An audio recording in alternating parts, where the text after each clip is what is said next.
चल चल चल, उठ जा उठ जा उठ जा। छोड़ छोड़ से।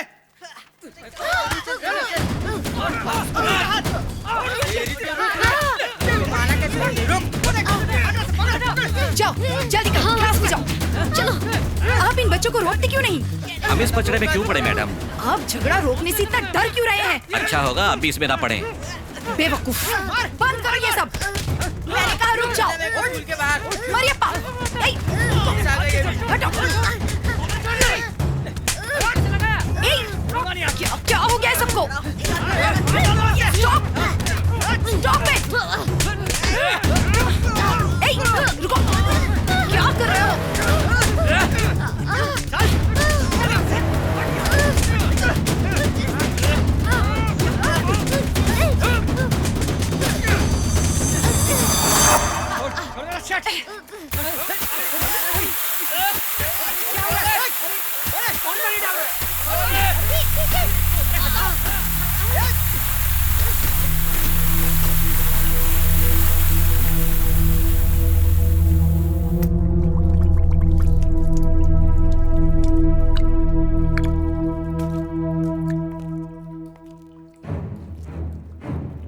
क्या हो रहा है ये?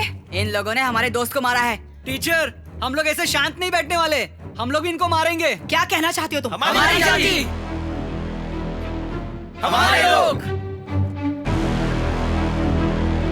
1 घंटे के अंदर इन लड़कों के हाथ से धागे निकाल कर जला दो। मैडम ऐसा पंगा मत लीजिए, ये बहुत ही सेंसिटिव मामला है। हम यहाँ दूसरे शहरों से काम करने आए हैं, इसमें उलझकर हम जान जोखिम में नहीं डाल सकते। जाइए और अपनी माँ के पल्लू में छुप जाइए। अगर इतना ही डर लगता है तो घर से बाहर मत निकलिए। लेकिन घर की छत भी तो सर पर गिर सकती है ना। किसी भी तरह के लड़ाई झगड़े को बढ़ावा देना एक तरह का क्राइम है। आज तक ये बात आपको किसी ने सिखाई नहीं?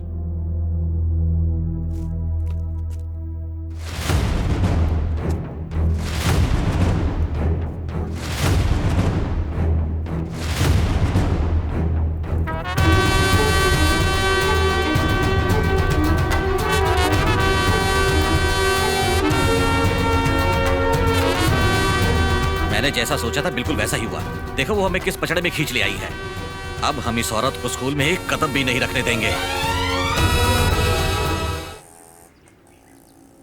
मैं आपको एक बात बताऊं मैडम, उस प्रिंसिपल ने बच्चों के हाथ से कास्ट बैंड को हटाकर जलाया है ना, उससे जात पात को मानने वाले लोग बहुत ही ज्यादा गुस्से में हैं मैडम। जात पात समाज से खत्म नहीं होगा, इसीलिए तो बर्थ सर्टिफिकेट से पहले कास्ट सर्टिफिकेट दिया जाता है। दूसरे देशों के लोग आज चांद पर पहुंच चुके हैं और हमारे यहाँ के लोग आज भी जात पात के नाम पर लड़ते ही रहते हैं। और हमारे ये नेता लोग हमेशा एक दूसरे को लड़वाते रहते हैं और उन पर राज करते हैं। देखिए भीड़ जमा हो गई मैडम, आज मैं भी उस औरत को देखना चाहता हूँ।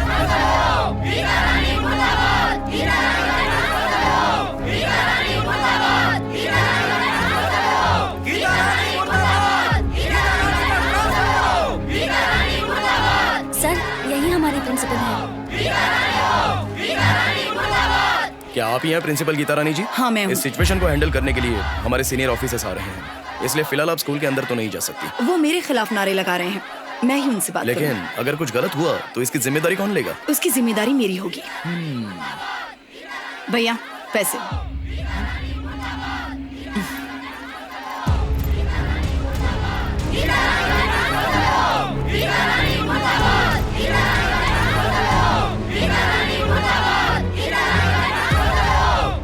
मेरी बात सुनिए, पहले मेरी बात सुनिए।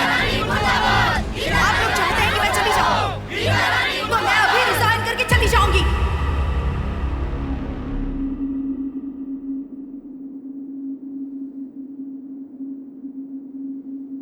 अब खुश मैं जा रही हूं, लेकिन आप लोगों से 3 सवाल कर सकती हूं? लोग फंस गए सारे। क्या है तुम्हारे सवाल? पूछो। पहले उनसे सवाल करूंगी जो मुझे अच्छे लगते हैं, जो अपने हक के लिए लड़ रहे हैं, और खासकर उन लोगों से पूछूंगी जो मेरे खिलाफ खड़े हैं। राज्य सरकार का पिछले साल का बजट क्या था?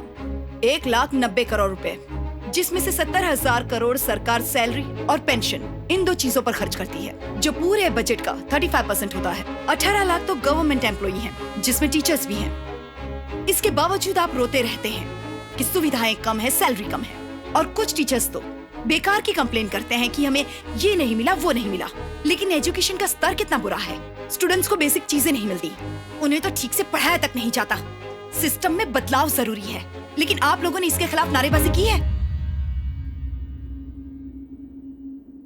और हाँ नेताजी, आपके झंडे तो पूरे शहर में हैं, आपकी पार्टी के ऑफिस भी हर जगह पर हैं। लेकिन इससे अच्छा तो ये होता कि आप लोगों की बेसिक जरूरतों को पूरा कर पाते। लेकिन आप तो जाति के नाम पर लोगों को आपस में लड़वाते हैं और इसी से अपनी तिजोरी भरते हैं।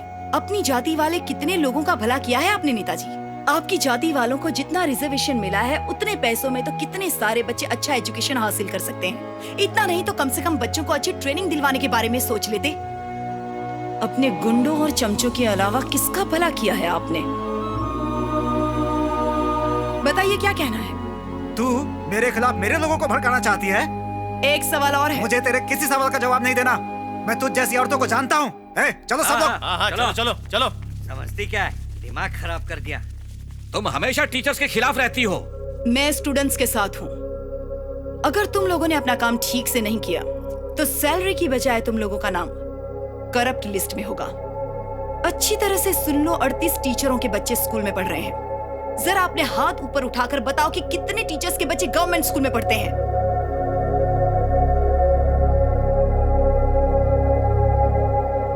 जब आपको ही खुद पर भरोसा नहीं तो दूसरों को कैसे होगा?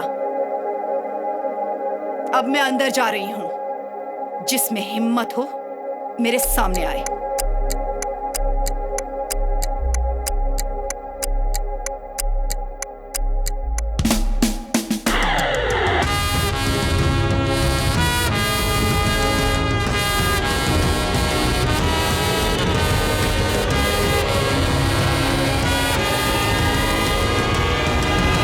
वो बिना डरे हर चीज का सामना करती है। कोई भी सवाल किया जाए पूरी ताकत से जवाब देती है, और अब उसे पूरा शहर जानने लगा है। अगर हमने उसे नुकसान पहुंचाया तो हमारी इमेज भी खराब हो जाएगी। सोच समझकर कुछ करना पड़ेगा। क्या हुआ? पहले बड़ा उछल रहे थे। मैं तुम्हारे अंदर की दुख दुख ही सुन सकता हूं। वो मुझे भी बहुत कुछ सिखा रही है। अब हमारा अगला हमला ऐसा हो कि वो जिंदगी भर याद रखे, लेकिन उसके लिए हमें उसका पूरा बैकग्राउंड अच्छी तरह से जानना होगा। मुझे लगता है मैडम को पता चल गया कि इसमें तुम्हारा ही हाथ है। हरीश तो अपनी नौकरी बचाने के चक्कर में कोर्ट के चक्कर लगा रहा है, और उसके बाद तुम्हारी नौकरी जाएगी। परेड दाएं मुड़ेगा। 1 2 3 4 1। परेड आगे बढ़ेगा। बाएं मुड़ेगा। 1 2 3 4 1। परेड सावधान। 1। परेड सावधान। 1। परेड बाएं चलेगा। बाएं मुड़। 1 2 3 4 1। परेड सामने को तेज चल। 1 2 1 1 2 1। परेड रुक जाओ। स्टॉप खाली। 1 2। अरे रंगनाथ, वहां देख सामने क्या हो रहा है? हाँ यार, क्या हो रहा है? Line cut. मैडम, आप कैसे हो? मैं अच्छी हूँ। कैसा चल रहा है सर? सब कुछ बढ़िया है जी। और आप कैसे हैं जी? जी हाँ, यू कैरी ऑन। ठीक है जी मैम। अगर उससे बात करें तो वो सब कुछ बता देगा। जाओ पूछो उससे। सिंह साहब, अरे सिंह साहब, मेरी बात तो सुनिए। ऐसे चल रहे हो जैसे दौड़ रहे हो। आप मैडम के साथ क्या बात कर रहे थे? और ये मैडम आई कहाँ से है? ओए, मैनू हिंदी नहीं आंदी। मैनू पंजाबी नहीं आंदी है। जाओ उसे बुला कर ला जिसे पंजाबी अब आती है। यहाँ किसको पंजाबी आती होगी? अरे जाना। बाजी किथे हो तुसी? अरे चुप कर आजा। तू एक बच्चे को लेकर आ गया? सर, ये गराज वाले का बेटा है। ये रोज पंजाबी मूवी देखता है। चल बेटा, पंजाबी बोल कर दिखा। सत श्री अकाल सर जी। सत श्री अकाल जी। देखा, मैनू पंजाबी आंदी है सर जी। मैंने जो कहा इनसे पूछो। मैनू पूछया कि मैडम इत्थों पहले किथे काम कर रहा सी? ओ मैडम बहुत महान है, शक्तिशाली है। इंडियन आर्मी में लेफ्टिनेंट कर्नल थी। मैडम मिलिट्री की एक बड़ी अफसर रह चुकी है। मिलिट्री में? हाँ।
तीन चीजें होती हैं, आक्रमण, आत्मरक्षा और असफलता। ये तीनों हमारे नियंत्रण में हैं। आक्रमण करने से हम आगे बढ़ते हैं, आत्मरक्षा से हमारा बल बढ़ता है और हार से हमारा नवीनीकरण होता है। इससे हमें नया रास्ता मिलता है। समझ गए?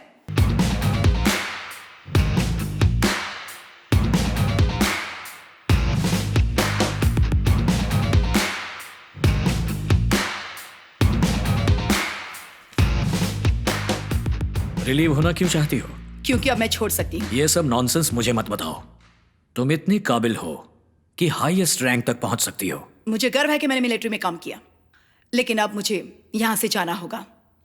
तुम्हारी कैटेगरी के हिसाब से तुम तहसीलदार, डिप्टी कलेक्टर, कोई भी पोस्ट ज्वाइन कर सकती हो। फिर ये स्कूल में प्रिंसिपल बनने की जिद किस लिए?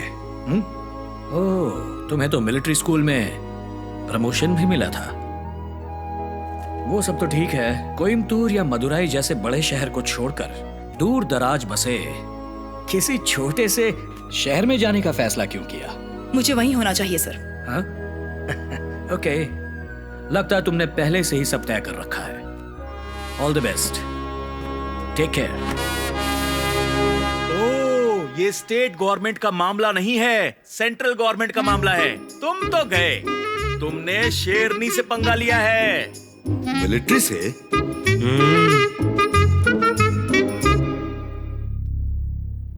अंधेरे में आगे बढ़ने वाला इंसान उसके मुकाबले ज्यादा हिम्मती होता है जिसके हाथ में मशाल होती है। मेरी दादी ऐसा कहा करती थी। ये सच है 100%। नहीं मालूम था कि ये इतनी दमदार महिला है। ये तो हमेशा बिल्कुल शांत रहती है। क्या बात है, आज बड़े शांत हो? नहीं नहीं मैडम, ऐसा कुछ नहीं है। उस दिन आपने बात बिल्कुल सही कही थी। सारी गलती टीचर की नहीं होती है, सिस्टम ही सही नहीं है। हमारे पड़ोस में एक बच्चा रहता है, वो मैथ में 100 नंबर लाया, बायोलॉजी में 64% और 12th में फेल भी हो गया। अब वो मैथमेटिक्स में बीएससी कर पाएगा? कॉलेज वाले उसे करने ही नहीं देंगे। हमने एक मैथमेटिक्स जीनियस को खो दिया। प्रिंसिपल मैडम, हर एक टॉपर जीनियस नहीं हो सकता है मैडम, बस वो हर सब्जेक्ट में अच्छे होते हैं। मैडम, आज कितने इंजीनियर सिस्टम की वजह से डिलीवरी बॉय बन गए हैं, कितने ऑटो चला रहे हैं, कितने सब्जियां बेच रहे हैं।